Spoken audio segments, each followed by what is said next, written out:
Rolling at the back, yeah, the cameras, yeah. Cool. Right. But Joe, obviously a massive effort from everybody today, but just falling short. What's the feeling like amongst the players? I guess everybody's absolutely gutted.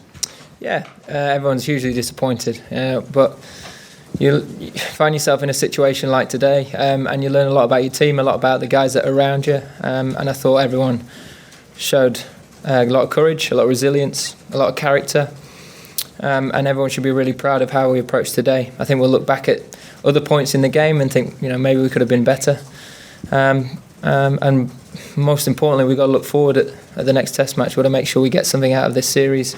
I know the Ashes aren't coming home, but in terms of the Test Championship, at the end of the cycle, those points could be crucial, and you never want to lose an Ashes series. Every game against Australia really matters, so picking ourselves up and turning up at the Oval and putting in a really strong performance to win a game is crucial for this group.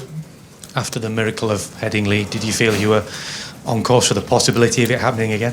Yeah, as I say, the character of this group, we always feel like we've got a chance as long as there's two guys out there, and that was certainly the feeling in the dressing room. I thought the guys fought extremely bravely, really dug in, made it very difficult for Australia, put a real strong price on a wicket, and that almost makes it a little bit harder to take, but at the same time couldn't be more proud of how hard we fought today. Rory? Joe, after losing in Australia, is it easy or hard? Can you compare the two feelings to losing on home soil? No, I mean it's still very raw, and as I say, we've still got stuff to play for in this series, so we've got to make sure that's the full focus over the course of the next 10 days, and make sure that we really approach that game with everything. We give everything, one last push for what's been a big summer for us, and come away with a win. And when you look around the dressing room, do you see a bunch of guys who are ready to turn it around again in just a couple of days and go and fight again? Or well, you look at a performance like that today and the way we went about that, I think that says a lot about where we're at as a side. We've made mistakes throughout this game, but over the course of the last two games, we've shown a huge amount of resilience, fight, and that we constant believe that we can get something out of situations which you wouldn't expect. So from that respect, I think that's a strong message, and that we'll put in another real hard shift and take as much as we can from that game in the Oval. Lawrence, Dean, and then Barrett. Joe, you spoke about the fight you put in today. Where do you think the game was lost? I thought it was a brilliant Test match. I think that needs to be said. I thought it was a good wicket, and it was an important toss to win. But having got them in a position we did early on, I think it was important to make most of that. And credit to Australia, it was an important partnership for them. We probably weren't as good as we would have liked to be, and we were probably a little bit patchy in terms of how consistent we were throughout the whole game. But bowling at someone like Steve Smith in the form that he's in, it can be very difficult, and you've got to make sure you take every chance that comes your way. And we didn't do that, so that's probably what's cost us. Joe, as happy as you are with the character that your side has shown here and in other games, how frustrating is it that you keep having to show that character because you're chasing games and you're kind of hanging on by your fingernails? Yeah, it's frustrating. In many ways, we're an inexperienced team, and we've got to learn very quickly. I mean, that can't keep happening. You're not going to win many games if you start behind.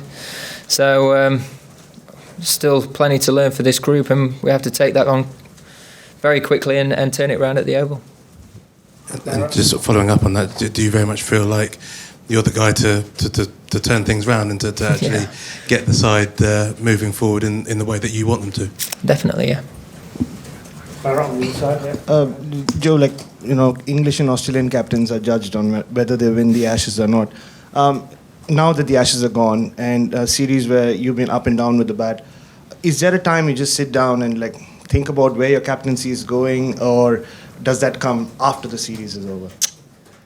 I'm not sure where you're leading with that question. No, I'm just asking, are you enjoying captaincy as much as you were, say, when you got it, and moving forward, how do you cope with it?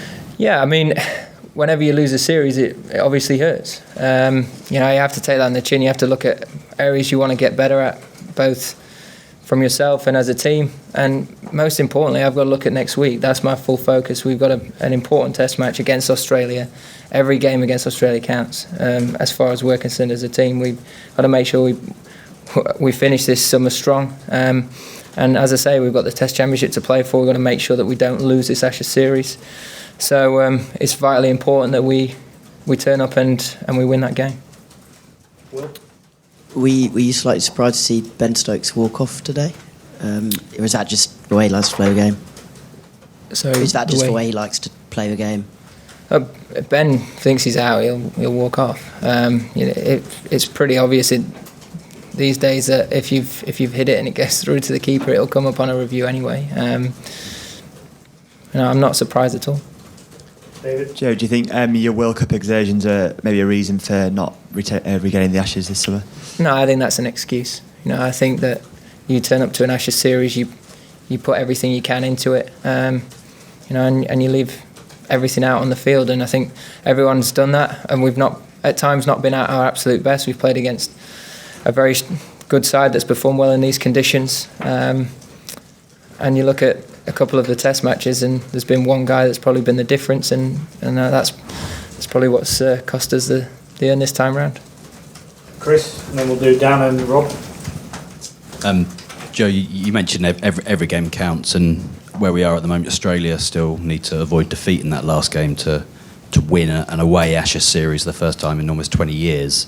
How much of a motivation is that for you guys to kind of stop them claiming that history? We're playing against Australia. That's a motivation in itself. Every Ashes Test match counts. Doesn't matter whether you're at home or away. With the series is all to play for. It's gone. It matters. It matters to that group of players downstairs. It matters to me. It matters to everyone involved. So it's a big game. If you draw the series, and obviously on the back of the World Cup win, would you see that as a successful summer? I'll think about that at the end of the series. As I say, we've got to focus on making sure that we get ourselves in a position to win that game first. Down at the front here, and then Rob. Joe, this is your third Ashes series at home against Australia. Compared to the last two series, was this Australian side more attuned to the conditions in what you faced as a batsman, and I suppose what they did with the bat as well? Three very different teams, I think, in probably three very different conditions as well. It's always hard to compare, but they've obviously been very disciplined with the ball. They've had someone in Steve Smith who scored a huge amount of runs, and that obviously makes it very difficult. So you have to give credit to Australia. I thought they played brilliantly. I think we've seen some wonderful Test match cricket over the course of these 4 games, and I expect the last Test to be just the same. Rob, and then we'll finish with Ali. There's been so much focus on Steve, but what about Pat Cummins? Like, what do you think he's done particularly well throughout the series, and I suppose particularly that last innings to pick up a couple of really big wickets? He's bowled good areas. He's asked good questions for long periods of time, and in many ways that's a good lesson for us as a side. If you put the ball in good areas for long periods of time, it's hard work. But I think it has been a series dominated by the ball. You look at both batting sides who've got some very experienced world-class players that have not performed how they probably would have liked. And I think that tells a story in itself. You take Steve Smith out of that, it's very, very similar on both teams. Last one, Ali. Joe, do you anticipate any big changes before the Oval? It could be seen as an opportunity to blood players or look at new players, or how are you thinking? I need to just get my head around what's just happened first, and then we'll have those discussions, I'm sure, either tonight or tomorrow, and make sure we're very clear on what we want the squad to look like going into that game. And can I just ask, you said you didn't want to use it as an excuse, but nevertheless, the sort of 4-year focus on the World Cup that's been, and how that's been in the past, do you think in any way that has sort of hampered your captaincy or the way you've been able to shape this team because of the players coming through and the sort of the white ball game? We're in the position that we are, and we have to make the most of that.